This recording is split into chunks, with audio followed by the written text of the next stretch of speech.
Hello नमस्कार. मी संध्या माझ्या अजून एका नवीन ब्लॉगमध्ये माझ्या सर्व गोडताईंचं मैत्रिणींचं अगदी मनापासून स्वागत आहे. सर्वप्रथम सर्वांना शुभ सकाळ. तर मैत्रिणींनो, आता तुम्ही बघू शकता इथं 4:10 झालेले आहे. तर तसे म्हटलं तर 4:05 झालेले आहे, कारण 5 मिनटं घड्याळ थोडीशी पुढे केलेली आहे. तर चला असो. सगळ्यात पहिले मी इथं सकाळी उठले आणि थंडी तर खूपच आहे बाबा आमच्याकडं. थंडी असल्यामुळं तर उठाव पण वाटत नव्हतं, परंतु काय करणार, उठाव तर लागणार आहे, कारण लग्न 2च दिवसावर आलेलं आहे आणि आमचे कामं खूप पेंडिंग बाकी आहे. तर इथं मी स्वेटर घालून घेतलं, टोपी घालून घेतली आणि टोपी थोडी उलनची आहे, तर डबल करून अशी बांधली ना बंधानं वगैरे, तर थंडी थोडीशी राहती. सगळ्यात पहिले मी इथं किचनमध्ये आले. किचन वरचा जो पसारा आहे तो आवरून घेणार आहे. आता काल पण जाताना मी सगळं काही आवरून गेले होते, काल थोडंसं उशिरा गेले होते. काल शॉर्ट व्हिडिओ एक अपलोड केलेलाच आहे मी. तर काय होतं, भांडे वगैरे करून गेले होते, परंतु समर्थ घरी जेवतो त्याचे ताट वगैरे असतं आणि यांचा पण ऑफिसचा टिफिन वगैरे असतो, म्हणून म्हटलं ते व्यवस्थित आवरून घ्यावून बाकीच्या कामाला लागावं. सगळ्यात पहिली मी इथं आता मेहंदी भिजायला घेतली. आता ही जी मेहंदी आहे तर मला नवरीच्या मावशीने म्हणजे प्रभाताईनं दिलेली आहे. केसांना तर आतापर्यंत मेहंदी लावलेली नव्हती, परंतु मावशी म्हटल्या की लाव तू मेहंदी, थोडंसं वाटतंय, तर म्हणून त्यांनी ही जी मेहंदी दिली. आता ही मेहंदी 5च मिनिटं भिजू द्यायची आणि लगेच लावायची, परंतु म्हटलं आपले पारशे कामं आवरेपर्यंत ती मेहंदी पण भिजून जाईल आणि पारशे कामं पण होतील. आता लावायला वेळ मिळतो का नाही, परंतु भिजून तर ठेवली. आता हे जे भांडे आहे ते लावून देणार आहे आणि जे टिफिन वगैरे आहे ते घासून घेणार आहे, कारण आपल्याला पण आज तिकडं लवकर जायचं आहे. आणि काय होतं, एकदा आपण जर कोणाला शब्द दिला, वचन दिलं, तर ते पाळलंच पाहिजे बरं का. आता मी मामांना आणि मामीनं सांगितलं होतं की मी सकाळी 6:30लाच येते, कारण मामा म्हणत होते आता काही तू तिकडे जाऊ नको, लग्न 2च दिवसावर आलं आणि आता कशाला जात बसती. परंतु मी साड्या वगैरे नेल्या नाही आणि आपलं घर जवळ आहे, त्याच्यामुळं मुक्कामी म्हणजे राहायला वगैरे काही जमत नाही. आम्ही रात्री 11:30ला इकडे यायला लागलो, तर मामा मामी म्हणत होते तू राहा, परंतु नको म्हटलं. आणि नंतर मामा म्हटले बघ बरं तू लवकर येणार नाही, कामं भरपूर राहिलेले. मग मामी पण म्हणे तू फक्त म्हणती लवकर येईन आणि 9 घरीच वाजेशील, 9 वाजता येशील, परंतु म्हटलं नको, मी लवकरच येईल, 6:30ला येईन.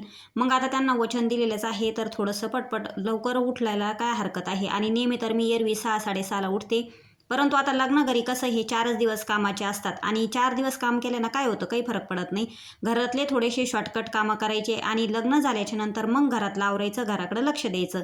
तर चला असो, अशा प्रकारे मी आता थोडेसे भांडे घासून घेतले, किचन वाटा धुवून घेतला, मेहंदी भिजत घातली आणि घरं वगैरे झाडून घेतले. आणि तुम्ही बाहेर बघू शकता किती अंधार आहे. मला तर तशी खूप भीती वाटत होती बाहेर, का एवढा अंधार आहे, कोणी उठलेलं पण नाही, सोबत नाही, परंतु म्हटलं झाडझूड तर करावी लागणार आहे. झाडझूड झाल्याशिवाय आणि पारशे कामं झाल्याशिवाय आपल्याला बाकीचे कामं पण आवरता येत नाही.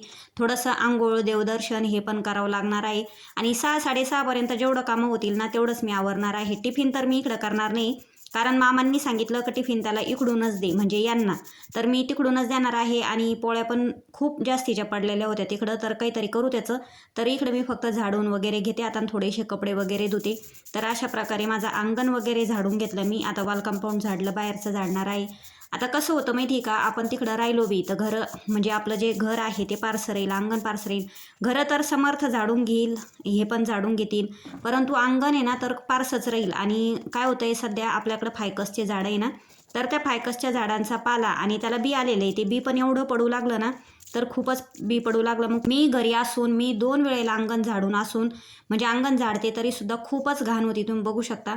आता इथं मी म्हणजे कसं आपल्या दारापुढं रांगोळी वगैरे, सडा रांगोळी पण ते पण होऊन जाते आणि त्यांचं घर जवळ आहे ना, तर मग या जायला काही हरकत नाही बघा. नाही तर त्यांचं चालू होतं तू आता 2-3 दिवस इकडंच राहा, घरी जाऊच नको. परंतु कसं आहे, आपलं पण घरचं काम आवरतं आणि नंतर मग मी तिथून जर आले 2-3 दिवस राहून तर खूप ओव्हरलोड होईल, खूप माझे पण कामं पेंडिंगला राहतील. आता तसं जर म्हटलं तर जेवढं शक्य होईल तेवढं मी घरातलं आवरते, जास्त काही आवरत नाही. कपडे वगैरे ओले कपडे धुते पटकन आणि पटकन जाते. तसं तिकडले पण काम आता आवरतच आलेले आहे, परंतु आज आहे मेहंदीचा आणि बांगड्याचा कार्यक्रम. तर म्हटलं चला थोडंसं आज पटकन आवरू आणि पटकन जाऊ, घरचं काही नेहमीच काम चालू राहणार आहे. झाडून जोडून झालं, सडा रांगोळी झाली. आता ही रांगोळी अशी साधी सिंपल पटपट टाकून घेतली, कारण आता रांगोळी काढायला म्हणजे खरंच म्हटलं ना, आता रांगोळी काढताना सुद्धा मला भीती वाटत होती की पाठीमागे एवढा अंधार होता आणि कोणीच उठलेलं नव्हतं, भीती वाटत होती. पटपट रांगोळी काढून घेतली. आता रांगोळी टाकल्याच्या नंतर आतमध्ये गेले. तुम्ही बघू शकता की इथं आता जवळपास 4:15 झाली. झाडून सडा रांगोळी, किचन वाट्यावरचे भांडे आणि आंघोळ, तर 5:15 झालेले आहे माझी आंघोळ वगैरे होईपर्यंत. केस वगैरे धुवून घेतले, कारण मेहंदी लावायची आहे. परंतु बघू आता, मेहंदी तर लावायला काही वेळ नाही आणि खरं म्हटलं विशेष म्हटलं ना तर आता थंडी एवढी आहे, केस पण धुतले आणि जर मी मेहंदी लावली तर मग परत सर्दी वगैरे होण्याचे चान्सेस आहे. तर बघू, ऊन पडल्याच्या नंतर मी मेहंदी लावेल, त्यांच्याकडेच घेऊन जाईन. आणि मला कसं होतं, थोडीशी जास्त दगदग वगैरे झाली, थोडंसं काही खाण्यापिण्यात बदल झाला की लगेच दुखणे येतं, थंडी, ताप, सर्दी. आणि पाठीचा जास्त प्रॉब्लेम आहे मला, पाठ दुखणे, कंबर दुखणे हे जास्तीच चालू असतं माझं. म्हणून मी थोडंसं आपल्याला जेवढं शक्य होईल तेवढंच करते मी. आणि आपण जर काळजी घेतली स्वतःची तर बरं असतं. खाण्यापिण्यात मला सगळेच बोलता बरं का, तू खात नाही, तू हे खात नाही, तू ते खात नाही, त्याच्यामुळं थोडीशी तब्येत अशी आहे. खाण्यापिण्याचं थोडंसं साईडला ठेवू. परंतु काय होतं, मला ज्यावेळेस सर्दी वगैरे होती ना तर माझी सर्दी काही अशी तशी नाही. सर्दी जर झाली तर मला ॲडमिट करायचीच वेळ येते. त्याच्यामुळं मी थोडंसं जपूनच जरा खाण्यापिण्याचं, थोडंसं नारळ पाणी आहे, ज्यूस आहे, ह्या असं काही वस्तू मी घेत नाही. फक्त मला चहा पिल्याशिवाय होत नाही सकाळी. आणि सगळ्यांचं म्हणणं आहे की तू चहा बंद कर, परंतु चहा काही माझा बंद होत नाही. आणि झाला, मी आता इथं त्यांचा डिकॉशन चहा करून दिला. मेहंदी पण आपली भिजलेली आहे. त्यांचा डिकॉशन चहा झाल्याच्या नंतर इथं मी माझा दुधाचा चहा करून घेतला. तर तुम्ही बघू शकता, माझं स्वतःच आवरेपर्यंत, चहा घेईपर्यंत तरी इथं मला 6:30 झाले. आणि त्यांना म्हटलं चला मला नेऊन सोडा. आता इथं जवळपास निघेपर्यंत स्वेटर वगैरे घालून घेतलं, तर इथं 6:45 झालेले आहे. आमचे साहेब तर बाहेर जाऊन उभे राहिले. आता ते निघल्याच्या नंतर थंडी तर आम्हाला एवढी वाजली होती. परंतु खरं सांगू का, हे सकाळचं वातावरण एवढं भारी होतं ना. आपण 7 वाजेपर्यंत घरी झोपून राहतो, पण खरं म्हटलं ना सकाळी फिरायला पाहिजे. आता तरी मला असं वाटलं की खरंच खूप छान वातावरण होतं. आता मी ज्यावेळेस त्यांच्या घरी गेले ना 7, 7:15 पर्यंत, तर ते मस्तपैकी चहा वगैरे चालू होता त्यांचा, आंघोळी राहिलेल्या होत्या. मग मी मोबाईल थोडासा साईडला ठेवला, कारण काय होतं, आता मोबाईलचा व्हिडिओ करत बसले तर खूप मोठा होईल. आणि जेवढं शॉर्टकट शक्य होईल तेवढंच मी शेअर करणार आहे. मी गेल्याच्या नंतर किचन वाट्यावरचा थोडासा पसारा आवरला. ते तुमची फॅमिली ना, तर ही मामबाशे, मामी बाचा. त्याच्यानंतर थोडंसं आवरून मी पोळ्यांचा चुरमा केला. मी अगोदरच सांगितलं पोळ्या खूप पडलेल्या होत्या, मग त्याचं काय करायचं. आता चुरमा केला, त्याच्यानंतर शेव होती, जिलेबी होती. तर साहेब पण आले होते 8:15 पर्यंत. ते आल्याच्या नंतर, चुरमा झाल्याच्या नंतर ते नाश्ता करायला बसले. म्हणून म्हटले हे मामी बाचा, मामा भाची असे नाश्ता करायला बसले. मी पण केला. आणि त्याच्यानंतर थोडंसं भांडे वगैरे नेऊन ठेवले. भांडेवाल्या ताई आहे भांडे घासायला, तर भांडे नेऊन ठेवले. बराचसा पसारा आवरला, घरं वगैरे झाडले. आणि त्याच्यानंतर इथं आपलं शिदोरी जी आपण केलेली होती ती पॅक करून ठेवलेली होती. परंतु हे पॅक करणं, बांधणं आता हे त्यांच्या जावेचं काम आहे. म्हणून त्या मामीला म्हटलं तुम्ही ही शिदोरी बांधून घ्या, आणि तोपर्यंत आम्ही तुमच्या हाताखाली जे लागलं ते करून देतो.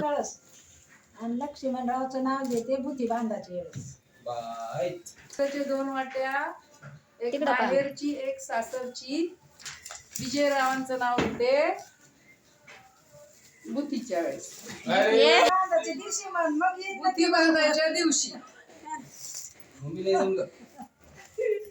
तर चला असो, मामीकडून थोडंसं हे नाव चुकलेलं आहे, त्यांच्या लवकर लक्षात नाही आलं. आणि आमच्या मामीचा स्वभाव एकदम साधा आणि सिंपल आहे बरं का. एवढी प्रॉपर्टी वगैरे सगळं काही आहे. मामा मुख्याध्यापक आहे आणि त्यांच्या आईकडली पण खूप प्रॉपर्टी आहे, परंतु अजिबात कशाचा गर्व नाही, काही नाही. एकदम साधी सिंपल राणीमान आहे आणि आपल्यात मिक्स होण्यासारखे आहे बघा. म्हणून मला त्यांचा स्वभाव खरंच खूप आवडतो. तर चला असो, पुढला व्हिडिओ कंटिन्यू असंच बघत राहा. याला लावा, पण याला आहे ना मग आर्थिक सोय काढायचे ना आपल्याला. काय डोकं लावलं, काहीतरी जमलं तर ठीक, नाही जमलं नाही. काय एवढं त्या डोकं लावायचं.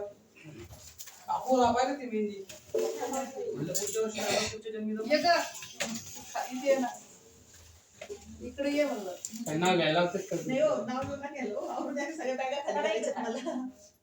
आता जी मेन पाटी असती शिदोरी, ती तर मोठ्या मामींनी बांधली होती, परंतु झाकणावर स्वस्तिक काढायचं काम सगळ्यांचं चालू होतं. आणि तिकडं ओंकारचं काम चालू होतं, झाकणाला थोडंसं डेकोरेशन करायचं. पण त्याला काही सुचतच नव्हतं काय करावं म्हणून त्यानं जो फेट्याचा कापड असतो ना, तोच बांधायचं काम चालू केलं. आणि किती वेळेचा त्याचा गोंधळ चालू होता, कसं बांधू, कसं डेकोरेशन करू.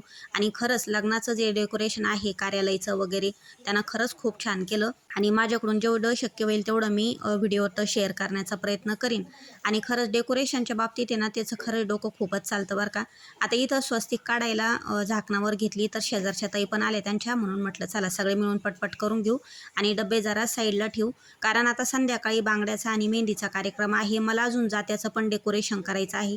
आता हे जवळपास 11 शिदोरी आहे, म्हणजे 10 डबे आहे, एक पाटी आहे, तर असे टोटल 11 झाले. शेव, शंकरपाळे, लाडू दोन्ही प्रकारचे, पिवळ्या पापड्या आणि नारळ, पिसं, वारं काय जे असेल ते आपल्या असे 11 डबे दिले आहे. 2-3 डब्यांमध्ये फळं दिले आणि एका डब्यामध्ये गुलाबजामू देणार आहे. कारण लग्नाला गुलाबजामू ठेवलेले आहे, तर एका डब्यामध्ये गुलाबजामूच देऊन टाकू. आणि जे मुरकुल वगैरे आहे ते छोट्या छोट्या टोपल्या आणल्या होत्या मामींनी, आम्ही सिटीत गेलो होतो त्यावेळेस. ज्या अशा एकदम छान छान अशा छोट्या टोपल्या आहे, तर आपण रुखवत देतो ना त्या टाईप असं ते छोट्या टोपल्या आणलेल्या आहे. त्या पण मी भरून ठेवल्या एका साईडला. म्हणजे या ज्या मोठ्या मामी सासू आहे त्यांनाच भरायला लावल्या आणि फक्त मी रबर वगैरे पॅक करण्याचं काम केलं. आणि तुम्ही इथं एक निरीक्षण केलं का, जेव्हा जेव्हा मी मोबाईलचा कॅमेरा चालू केला तेव्हा तेव्हा या मामींचं जर मोबाईलकडे लक्ष गेलं तेव्हा तेव्हा त्यांनी पदर घ्यायचं काम केलं. खरंच म्हटलं ना, ती ही पहिली संस्कृती आहे आपली. पहिल्या बायका आता पहिले तर एवढे कॅमेरे मोबाईल वगैरे नव्हत्या, परंतु मोठं माणूस जर दिसलं तर जो डोक्यावरचा पदर आहे ते पडू देत नव्हत्या आणि पडला की पटकन घ्यायच्या. तर या मामींचं तसंच झालं. मी कॅमेरा चालू केला की त्या पटकन पदर घ्यायच्या बघा इथं. आणि या ज्या टोपल्या आहे ना छोट्या छोट्या, या तर कालच पॅक करून ठेवल्या. फक्त या कशात ठेवायच्या, कारण एकदम आलं न्यावं लागणार आहे. कारण 2-3 प्रकारचे पापड, कुरडया, खारोड्या, परत अजून शेवया या असं आहे. तर हे खोकं मला एक सापडलं त्यांचं, कशाच तरी होतं, तर ते सापडलं. मी त्याच्यात ॲडजस्ट करत होते, त्याच्यात ॲडजस्ट करून घेतलं. कारण आपल्याला घरून कार्यालयात जायचं आहे. कार्यालयात जायच्या वेळेस आपल्याला एक गाडी करावं लागणार आहे, लोडिंग रिक्षा वगैरे. म्हणून हे काम मात्र मामांनी माझ्याकडे दिलं होतं की तू व्यवस्थित ठेव आणि तुझ्या हातानंच ते टाक. परंतु आज पण रात्री मी थोडंसं उशिरा का होत नाही घरी जाणार आहे, कारण मी साड्या वगैरे इकडं काहीच आणलेलं नाही. ये जाय करू लागले. कारण आपलं घरी कसं मेकअपचं साहित्य पण आहे आणि साड्या वगैरे आहे, तसं मेकअप वगैरे मला जास्तीचा काही येत नाही. पण जसं शक्य होईल तसा साधा सिंपल करणार आहे. तर असं काही इथं मी आता हे पॅक करून घेतलं. डबे पण झाले, शिदोरी पण झाली. आणि इथं हे पूर्ण झाल्याच्या नंतर तोपर्यंत आता माझे सासू सासरे पण आले होते, त्यांना पण पाणी दिलं, चहा केला मी मामींजवळ ते दिला. आणि त्याच्यानंतर इकडे आहे ना लगेच मेहंदीवाले पण आलेले होते. मेहंदीवाले खूप अगोदर आलेले होते, परंतु आम्ही ते शिदोरीचं करत होतो ना, म्हणून मी अगोदर मेहंदीचा व्हिडिओ काढला नाही. तर इथं छान एका हातावरची मेहंदी झाली होती, दुसरा हात पण अर्धा झाला होता. तर इथं ह्या दादांनी खूप छान अशी मेहंदी काढली आमच्या निशुबाईची. त्याच्यानंतर मी परत माझ्या कामाला लागले, कारण मला जात्याचं डेकोरेशन वगैरे करायचं होतं. नंतर त्यांच्या भाऊबांनी म्हणजे मामींच्या ज्या जावा वगैरे आहे, सुना आहे, त्या पण आल्या. त्याच्यानंतर त्यांच्या बहिणी त्या आल्या. तरी इथं पायावरची मेहंदी राहिली होती आणि थोडंसं मी माझ्या कामाला लागले. तर बांगड्यावाल्या ताई पण आल्या, त्यांना पण म्हटलं तुम्ही बांगड्या वगैरे मांडा, कारण मामींच्या मैत्रिणी जावा त्या पण आलेल्याच होत्या. तर म्हटलं त्या पण बांगड्या भरून घेतील. अशा काही छान बांगड्या आणल्या होत्या बघा त्या ताईंनी.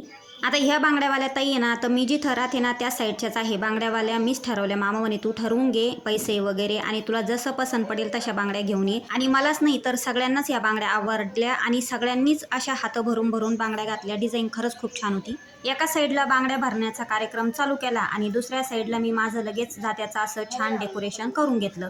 आता मला आवड आहे बरं का असं काही डेकोरेशन वगैरे करायचं. तर मामांनी सगळं साहित्य, नागिरीची पानं वगैरे मी जे सांगितलं ते साहित्य आणून दिलं. आता तुम्ही जवळपास बघितलेला आहे. माझ्या मामी सासऱ्याच्या मुलांना हा व्हिडिओ केला आणि माझ्या मामी सासऱ्यांना म्हणजे मामांना माहिती आहे की मी व्हिडिओ करते आणि यूट्यूबला आहे. तर असं काही नाव वगैरे ते ठेवत नाही. नाव ठेवणारे थोडेच लोक आहे, जळके आणि कुचके. तर भरपूर अशी साथ आहे मला. माझ्या नवऱ्याची साथ आहे, सासू सासऱ्यांची आहे, राहिला प्रश्न मामी सासऱ्यांची आहे, मामी सासऱ्यांच्या मुलांची पण आहे. त्यांना पण छान असा व्हिडिओ वगैरे करून दिला. तर असं काही साधं सिंपल मी डेकोरेशन केलं जात्याचं. आता मला जसं शक्य होईल आणि जसं मला मनाने येईल तसंच केलं. हे डेकोरेशन असं काही मला स्वातीच्या पण लग्नात करायचं होतं, परंतु नाही करणं झालं. मी अगोदरच सांगितलं कलवाऱ्यांचं काम असतं, मला आवड आहे. साहित्य वस्तू सगळ्या काही मामांनी मला आणून दिल्या आणि मी छान इथं असं डेकोरेशन करून घेतलं. तर मला असं छान वाटत होतं. त्याच्यानंतर इथं डेकोरेशन झाल्याच्या नंतर कॅमेरेवाले दादा आहे, त्यांनी पण छान असं त्यांचा आता व्हिडिओ जे प्रोसिजर असेल ते करतील, फोटो व्हिडिओ काय असतील त्यांनी पण शूट केलं. त्याच्यानंतर ज्या त्यांच्या जावा वगैरे आहे, आता हळद फोडायचं काम त्यांच्या जावांचं आहे. तर त्यांनी त्या पण म्हणजे आल्या होत्या तिथं आणि त्यांचं हळद फोडण्याचं काम चालू झालं इथं.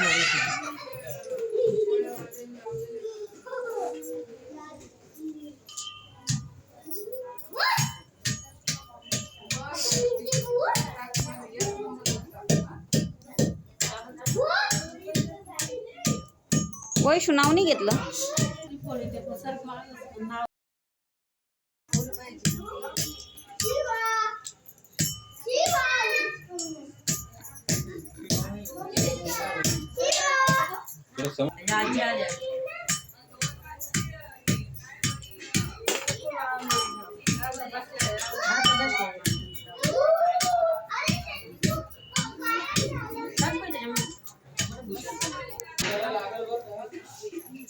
तर असं काही इथं 5 सुवासिनींनी त्यांच्या जावेनी सुनांनी हळकुंड फोडून घेतली आणि त्याच्यानंतर त्यांचं आता कॅमेरेवाल्यांनी जसं जसं सांगितलं तसं तसं त्यांनी पोज देऊन फोटो काढले, काही व्हिडिओ केले आणि मी पण इथं व्हिडिओ करून घेतला. व्हिडिओ चालू झाला की पदर घ्यायचं काम यांचं मात्र चालू होतं. गावाकडलं असं काही असतं बघा, नाही तर सिटीमध्ये पदर वगैरे काही घेत नाही.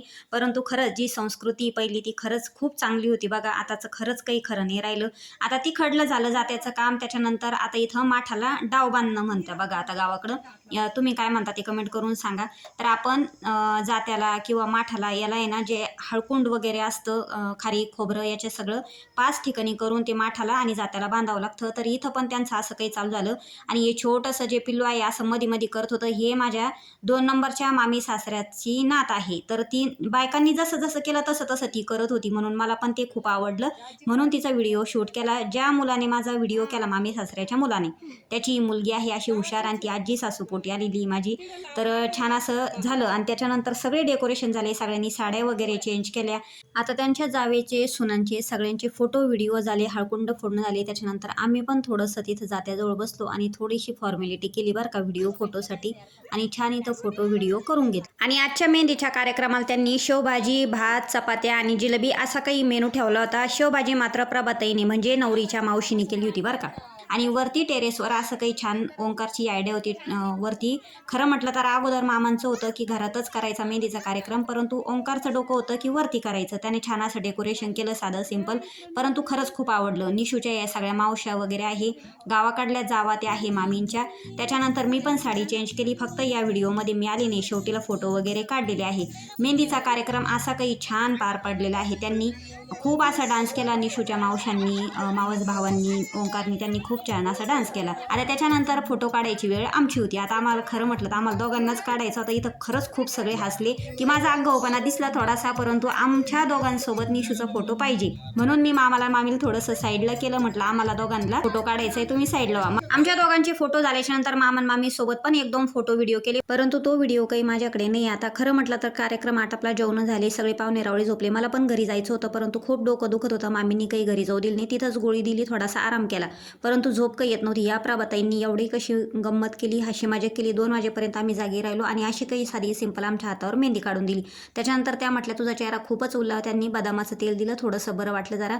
तर आजचा मेहंदीचा बांगड्याचा कार्यक्रम असा काही झाला. व्हिडिओ जर आवडला तर लाईक करा, चॅनलला सबस्क्राईब करा. माझ्या सर्व गोडताईंना मैत्रिणींना शुभरात्री.